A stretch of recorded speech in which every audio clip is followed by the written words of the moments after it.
So, I mean, also then, that, I mean, this is a thing, which on the one hand, we do suffer, of course, in the short run, but in the long run, certainly, we are on course, and given time, we should be in a position to, get over this problem. So, but one more thing is that in a country like India, where we are starved of energy for progress, all forms of energy is very important, in fact. It's not a question of nuclear energy or coal energy or fossil fuel energy or renewable energy sources, but all forms of energy have to be encouraged, and we should go aggressively to exploit all of them, in fact. But it so happens that nuclear energy gives clean energy. No carbon emissions, no greenhouse gases, and no global warming. And this is the plus point. But it has got serious safety implications, but that is one thing, which we certainly, we have come to grips with, actually.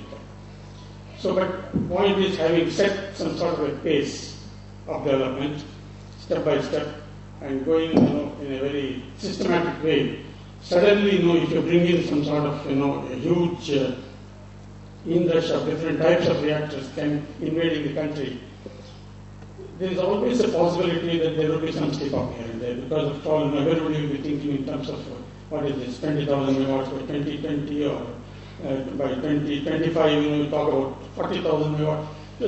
By nobody's business, people are coming out, even in responsible positions, are coming out with such figures. Well, if these reactors are dumped in India, are we in a position to absorb it? After all, if something happens, God forbid, and it will have global implications. If a coal-fired power plant, there is an explosion there, it will not make global headlines. But nuclear is not the same thing. So we have to be very careful, we have to be very sure, we have to take care of our public and environment. So this is something, which we should know our limitations, and then, we should move. That's the way it is, actually, in fact. Certainly we can do much more than what we have been doing so far, but certainly talking about, such a huge inrush, there will be a risk involved, but one has to really look into this. I'm not sure whether these aspects are properly being evaluated before we really think in terms of going in a big way. But as far as the deal is concerned, I've got still a few basic reservations, of course. As I already told you about this, Prime Minister has assured, and then, the joint statement has made it very clear it is going to be a full civil nuclear cooperation. Everybody knows full civil nuclear cooperation means the full fuel cycle has to be included. This is what it is. It's just common sense. Full means full. It's not just a part. But what is being done now is that it's a sort of a constant spin is being given. Part is full. Part of it. How can any of you accept a part of the fuel cycle is something which is full? You accept it as full. This is something which I am not able to understand. So if commercially interesting portion of the whole nuclear fuel cycle is where billions of dollars are involved, is only the reactors. That's all that is being relaxed. They can just give you all the things. I don't know whether they will give you all the design of the reactors, but at least reactors will come. Except reactors, all other things, we have to be struggling. We have to be doing the same thing what we have been doing so far, actually. So what sort of a relief we have got now? So this is one aspect of it. That means, the full civil nuclear cooperation not forthcoming, and then, the spin that is going on, actually, on both sides, that reactor and the associated, aspects of the reactors. I don't know what it means. It's all completely confusing, actually, in fact. Having put in so many years of donkey's years in atomic energy, I'm not able to understand this terminology. What are they talking about? And just imagine how you people can understand that. So this is what it is. I'm confused, actually. What is going to be in and what is going to be out.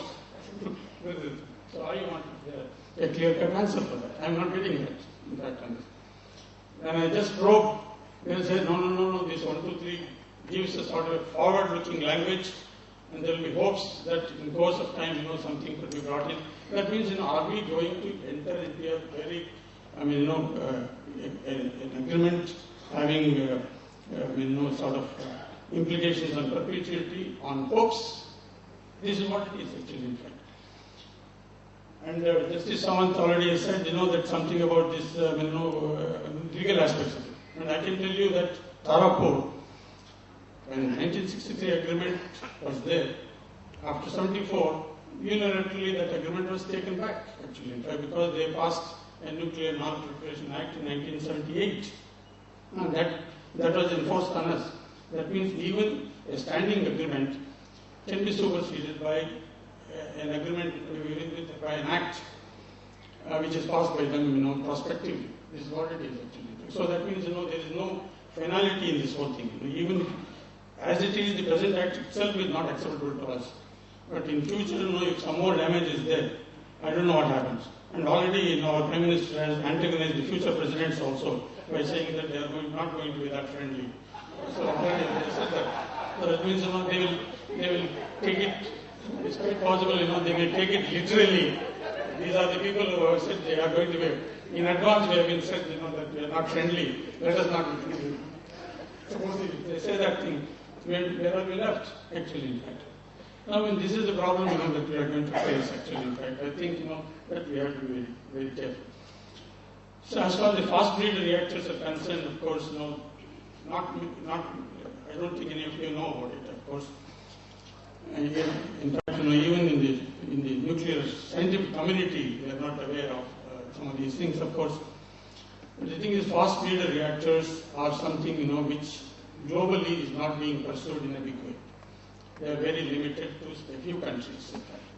Russia and France, they are the only two countries which have made some headway in the fast reactors. But all others are only in the experimental reactors, this and that, and not even the US. In Japan also they did something and they got into some problem and all that. But there are some very serious studies going on both in Russia and in France by their utilities, leading utilities. And they have come to a conclusion that by about 2040 or 2050, all the cheap and costly uranium will be exhausted. By that time, they have to come to grips with the fast reactors. This is something which is very important. Otherwise, nuclear field will get a beating actually by that time. So it's not very far off actually. So that's why they are doing a lot of studies on this, on fast reactors.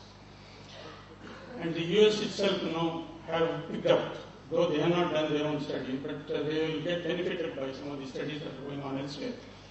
And that's how they have started this Generation 4 international forum. Which is, of course, which is the initiative of the United States for studying different concepts of fast reactors. About 6 concepts, which are all in closed fuel cycle.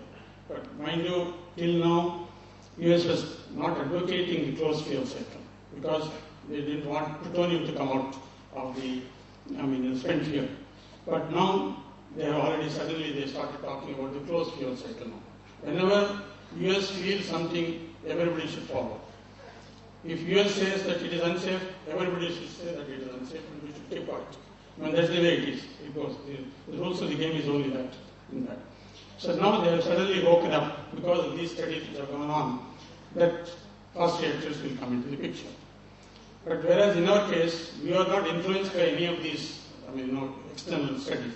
But out of necessity, right from the very beginning, we have set a course, we have gone.